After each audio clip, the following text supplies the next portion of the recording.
Thanks to all who read and all who listened. And now I'd like to introduce our speaker, Adrianne.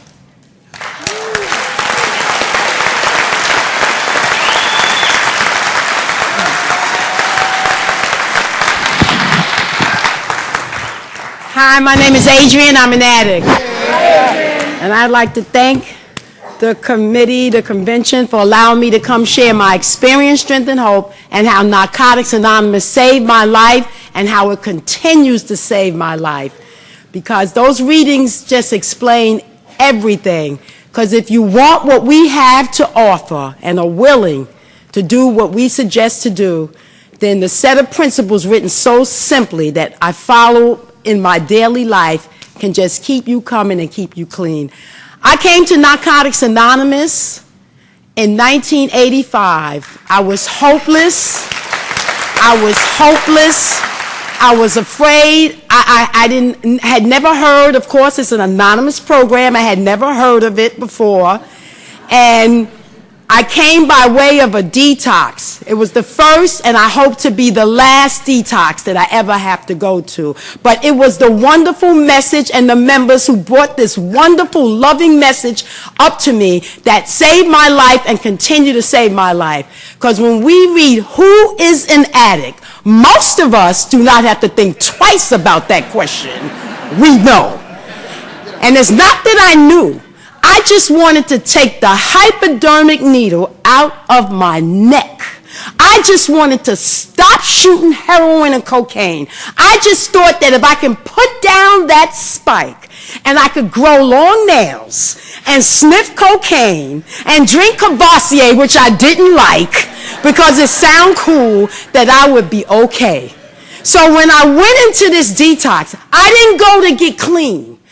I went, like it says in our literature, it says some of us get caught up in the stopping of how to use narcotics instead of how we use narcotics. That's why in the introduction of our basic text, when it goes on to say that our predecessors were guided by a higher consciousness because they came up with the word addiction. See, I called myself all kinds of names because of how I use. I had no knowledge that I had a dis-ease of addiction. I just wanted to stop shooting that heroin and that cocaine. So the message came up, but before the message came up and before I went to the detox, I grew up in an era where getting high was all in the atmosphere. Sly and the Family Stone said, I want to take you higher. The Temptations talked about psychedelic shack. So it was all in the era where I came up in, where getting high was the norm. I just thought I was part of the norm. I didn't know I had a dis-ease as is defined in our program. I just wanted to just close up that void, that hole that I felt. Growing up in a neighborhood in New York City, in a New York City housing project, single parent, 5 of us. I just thought that, once the narcotic came into my life, it just felt like it closed up a hole. I was a middle child. My mother always thought I was a little strange. I used to remember times when she would have parties and they would drink and leave the glasses and I would take the sip of the Gordon's gin and how it closed up that hole. I just felt there was something always different about me. So when I was able to go out into the era that I grew up in, and the narcotics and the drugs were there. Oh, back in the day, I thought it was just so cool. They had entertainers, Billie Holiday, and, all these entertainers they use. And, back when I grew up, I would see the guys dressed up in certain outfits, and they would be nodding and singing doo-wop, and they were so cool, and I thought, oh my God, this is what it's all about. So when I took my first sniff of heroin at the age of maybe 15 or 16. And guess what, y'all? I was in a roller skating ring. I used to go roller skating, and we would get Thunderbird and deuce bags of heroin to go roller skating. And that was the norm. And I could skate, y'all. Once I got that heroin in me, I'd be skating, and we'd be high, and we'd be laughing. And you know I smoked marijuana. I never really liked it. It doesn't matter what kind of drug it was. To use and use. But when I used, like I said, when I found the heroin, after using the alcohol and the marijuana, I said, this is it. It just gave me courage. I just felt like I just felt like I had an S on my chest. Little did I know I had a disease. Little did I know that it was progression. Our literature talks about progressive, incurable, and fatal. That the ends are always the same. Jails, institutions, and death. And that is for all of us. That's for everyone who comes into this process that is able to so boldly say, like I was able to boldly say when I came in here that I was an addict. But before I got here, I mean, you talk about progression. So, you know, all through my story, I went to high school, I had the nerve to go to college. And who did I hook up with in college? Who are we attracted to? The people who use just like I use. And all through my story, the early part of my story, I would hang out at a club and they would give you a quarter tab of acid when you hung up your coat. And then they would have pills. I would take Secanols and Tumanols. And then at the end of the party, they would play, Here Comes the Sun. So, you know, I'm all high and here comes the sun, doo-da-doo-da. Here comes the sun. I mean, it was insanity. Little did I know, though, I still thought it was fun. So by the time I did make it to that detox, I met my husband, who today, only through a God so greater than myself, this program, newcomer, you out there, this is a spiritual program. It's not religious. But they say get a God of your understanding. Get something so greater than yourself. I met my husband at a college dorm party, and he was selling reefer, and, you know, they smoked the joint, and I used to be such a phony and act like I knew, Acapulco Gold. I didn't give a hoot what it was, but he fell in love with me. Oh, my gosh, she said she knows how to taste marijuana. That's my girl. And we hooked up, and it was total insanity. We used to live and live to use. We hooked up and started shooting heroin, had the nerve to bring 2 children into the mix of everything, and it was just spiraled out of control. And before I came to that detox, I came by way of my husband because see, when you use hypodermic needles, everyone knows that you have a problem. I didn't know I was an addict, like I said. I just thought if I put down the spike, that I could be okay, like I said early on. So my husband, we had jobs. You know, and the denial of being an addict is that if you have a job or you have a profession, the denial. I thought that, you know, that I could get through this. I would listen to stories of how people would stop using and tell you all kinds of stuff. When we would go into shooting galleries, they say, yeah, get you some methadone and some reefer and you can stop in 3 days. All that nonsense. Misinformed by the misinformed. So my husband went to see a EAP counselor, employment assistance program, and they told him about going to get into a hospital so he could detox. And of course, he didn't talk about himself. He talked about his wife. And when I came to meet them, I was so ready to surrender because I was so sick and tired of being sick and tired of being sick and tired of being sick and tired of being sick and tired of sticking myself. I was so sick and tired of the physical deterioration. I was so sick and tired of the mental deterioration. I was so sick and tired of the spiritual deterioration that was going on in my life, that when that man said to me, do you want to go for help? I said, yes, I do. Yes, I do. Yes, I do. So I went into the detox, and this wonderful message. You know, you can't make this up. Listen, this is a program of attraction. You know what attracted me to y'all? Y'all had jewelry on. Because my husband and I, we bought jewelry as an investment when we used. We bought our wedding bands based on the weight so we could pawn them. That's the kind of life we lived. So when I saw members of Narcotics Anonymous walk in there to carry the message and they had gold jewelry on, I said, well, you know, they cannot be using because they got on gold. So remember this. Remember, this is a program of attraction. That's why our literature and our language is about being clean. This is a clean. Our literature, everything about us today is clean. When I go to the doctor, my urine is clean. I took a shower before I came down here to share with y'all because I'm clean today. That's why I always tell newcomers, get you some soap, buy you some lotion, buy you some oil. We're clean today. Little did I know. Little did I know. Little did I know. Even before that detox, me and my husband had an episode where we would be boosting. Well, I couldn't boost. Let me get honest. Because as soon as I got to the door, I would freeze. So what I knew how to do was write bad checks. I hope nobody ain't in here. It's a statute of limitation, isn't it, on that kind of stuff? But let me get back to the story. And by the way, we would write checks. Other people would get the paper from snatching purses or whatever they did. They would come to me and my husband, Michael. We write the checks. And right before all this happened, I was in a department store. And we worked. Mind you, we had jobs and we still had to hustle like this because of this dis-ease of addiction will have you doing things that you have no control over. In our literature, it talks about Dr. Jekyll and Mr. Hyde. It just takes over. My behavior was just not the norm of the way my family and I thought I was supposed to have turned out.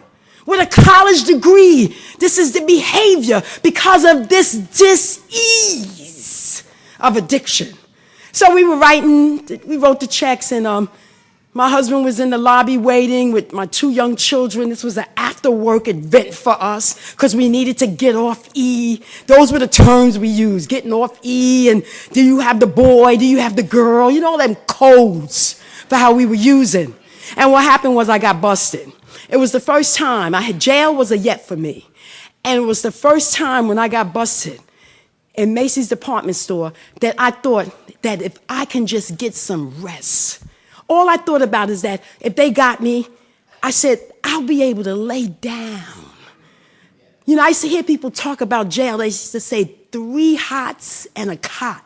And I thought if I could just be able to lay down, because I was so sick and tired of being sick and tired of being sick and tired and being sick and tired of sticking myself. I was just so sick and tired of the lifestyle. But my higher power had another plan for me. They let me go. And it was almost 3 months after that I went into the detox. So if you're struggling or you think this might not be for you, you only have to have just, when I first got clean in the traditions, they had the word honest desire. The predecessors, they took it out. All you have to have is a desire. A desire to just say, I don't want to do this no more. You call on whatever power, the second step, whatever power.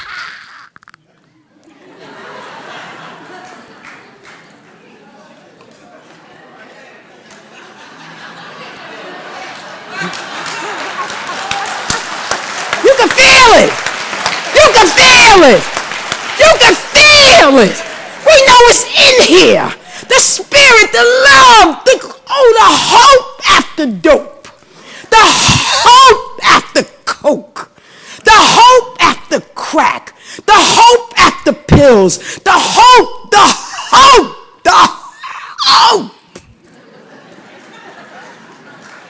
Listen, they make fun of me. And I love it. Because I can feel that it's saving lives.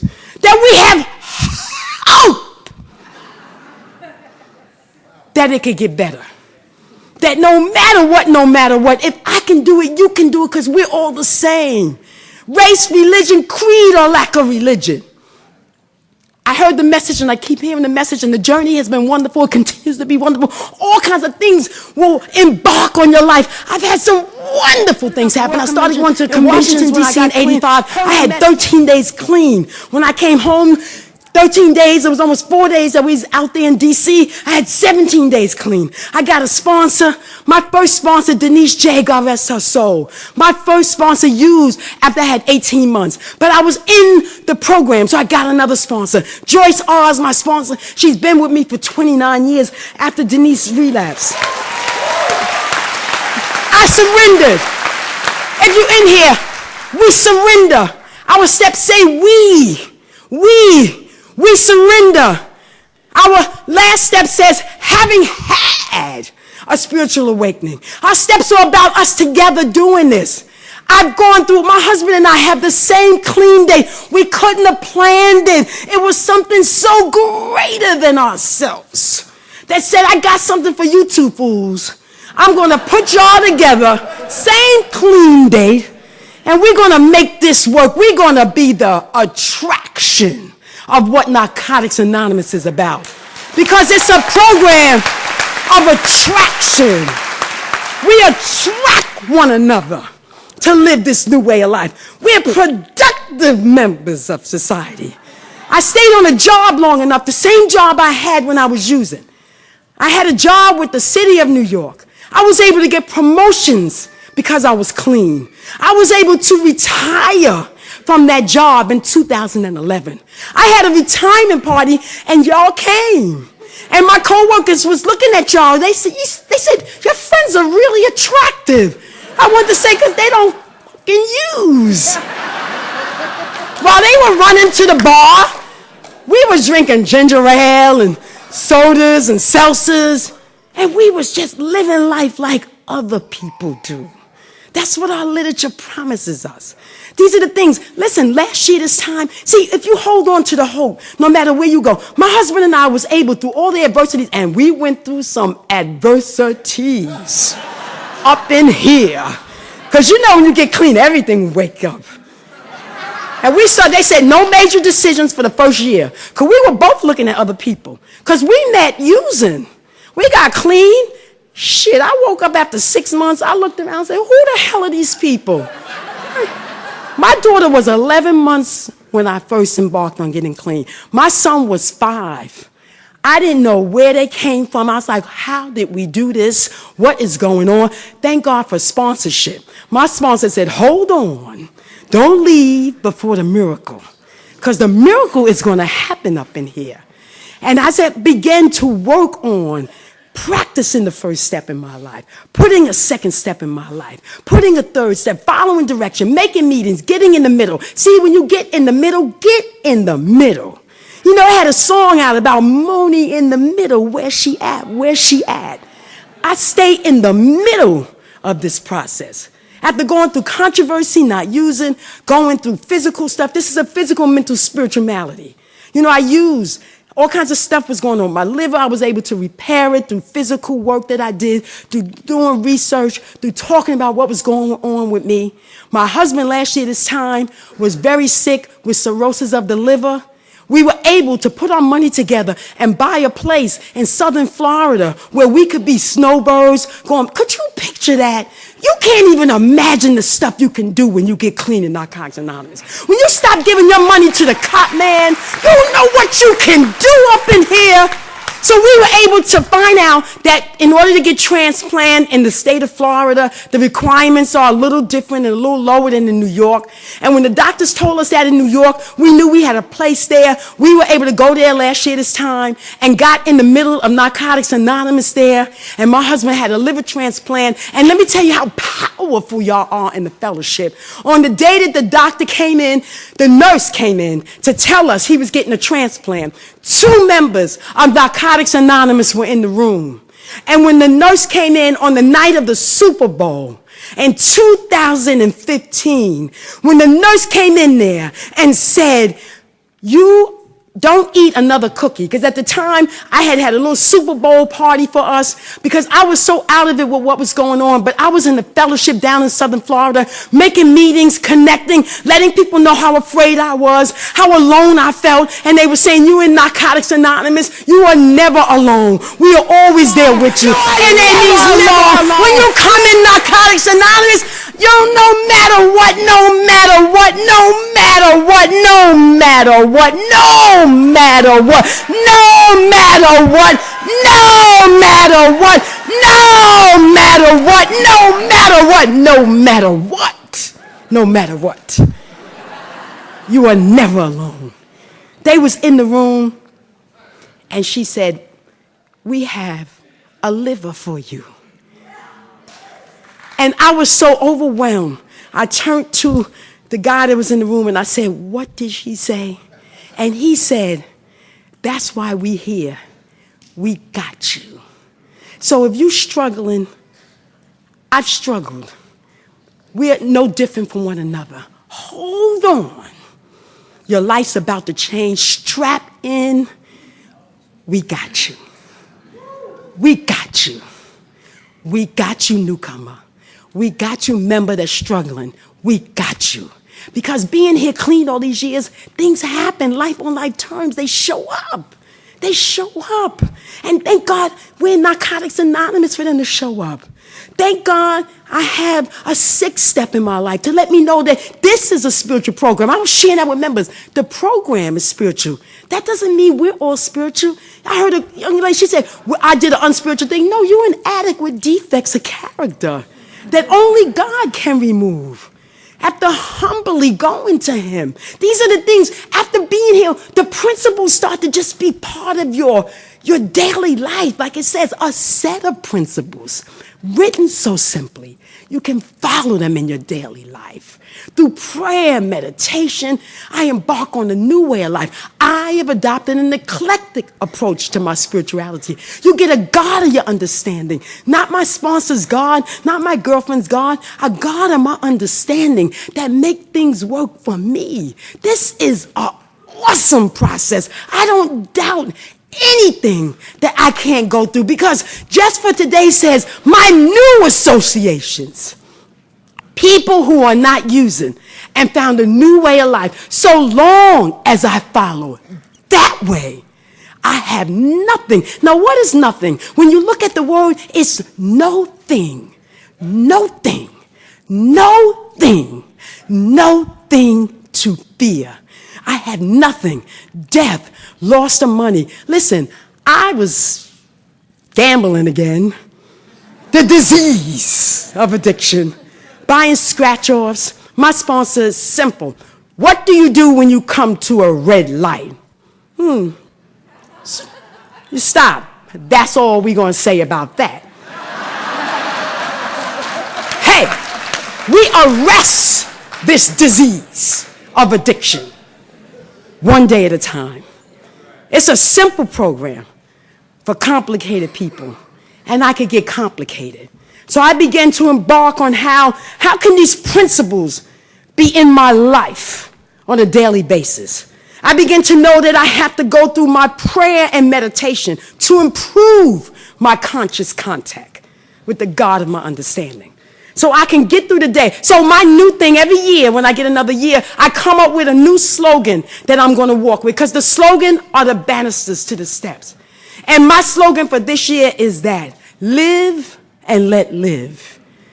Because we learn, as it says in our literature, to allow people and accept them as they are. Listen, those 2 children that I talked about, my son, he's probably one of us in denial. But I pray for him, and I continue to carry the message to know that somebody else could touch him because he may not be able to hear me or his dad. My daughter, she's doing the best she can. She started her own little business. I support her. 2 children growing up in the same home. It doesn't matter. This disease, as they say sometimes, could be a hereditary. That's not my concern. My concern is that I continue to stay clean and be that example, be that attraction. We can attract people to this process. We can make you know that no matter what, no matter what, no matter what, no matter what, no matter what, no matter what, we don't use. I don't use today. I'm older. When I go to the doctors today, they want to write a script. I'm responsible for my recovery. I know I have this disease of addiction. So when you live with this disease, you're responsible. I have to be real clear, am I in pain?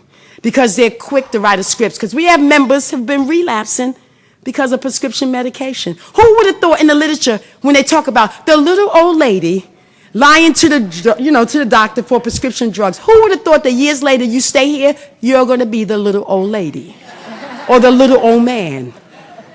But I'm responsible for my recovery. So I keep coming back no matter what.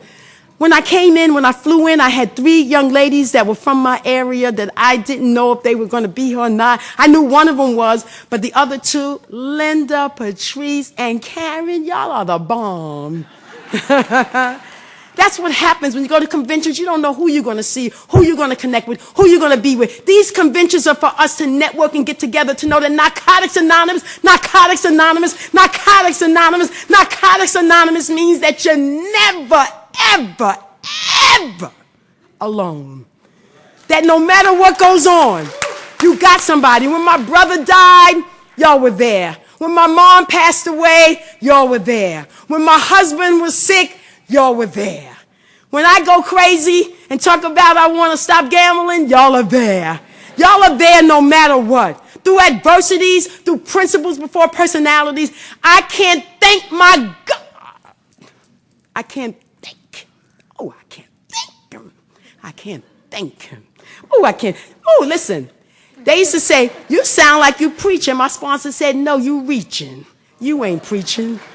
You reaching. You reaching. You reaching. You reaching. You reaching. You reaching that member out there that's saying, but just maybe, just maybe, just maybe, just maybe one more. One is too many. And 1,000 is never enough. And I know that from experience when I eat potato chips. When I say, I just want one, and then 3 bags later, and my stomach feeling strange, I know that I'm so grateful. Oh, they say grateful addicts. Grateful addicts don't use. So I have gratitude in my attitude. Even though the weather, fuck the weather. Shit. Oh, let me stop, because one time they didn't want to get me in a convention. I used to speak, and they said, we heard your tape, Adrianne, but you were cursing too much. I said, fuck it. Whatever. Hey, I'm not the only member. Y'all pass me on. I'm okay with that, because I don't want to use. No matter what, no matter what, no matter what. If you don't remember nothing that I share, just remember, no matter what, no matter what, no matter what, no matter what, no matter what, no matter what, no matter what, no matter what, don't use. Keep coming back. I love you. I love you because you love me, and the love of this committee, the love, without even knowing who I am, where I came from, what I used, who my connection was. The love. Seattle, Washington, the love.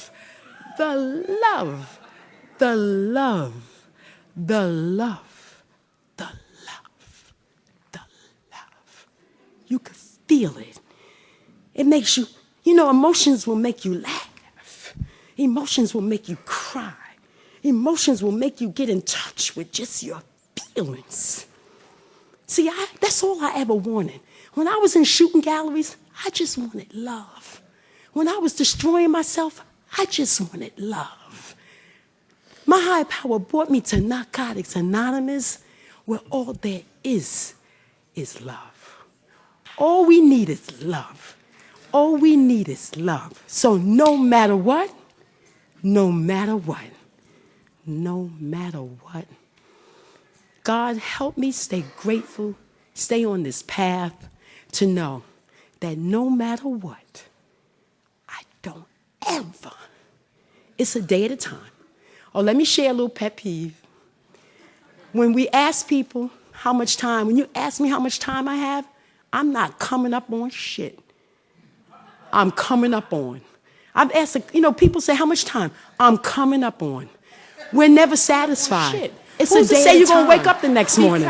Who's to say you're going to come? Stop coming up on. It's just for today. Now, y'all can get mad at me, but think about our program and why we want to change it. It's just for today. It's today. It's no matter what. It's today. He said he's going to walk and give me this. I hope I didn't go over. Because, this feels good. It ain't egoed out. It just feels good to be connected. It just feels good to be loved and to give love. It's just so good to be clean. It's just so wonderful. Wonderful to be accepted with a bald head. Some people think I had an illness. No, I lost my hair and I said, fuck it. A wig felt too tight. I got isms. I said, fuck that, no. My husband said, baby, you look cute. I said, thank you, boo. And I'm going to be all right. Because when you accept yourself, the self-acceptance pamphlet says the level of self, it takes a lifetime in order to accept yourself. Because this disease. But when you accept you, everyone else around you will accept you. So whether you have hair, long hair, skinny, tall, fat, blue eyes, brown hair, long feet, long nails, long body, big ass, little titties, big titties, whatever. When you accept yourself, you're going to be all right. Thank you, thank you, thank you, thank you, thank you, thank you, thank you, thank you, thank you, thank you.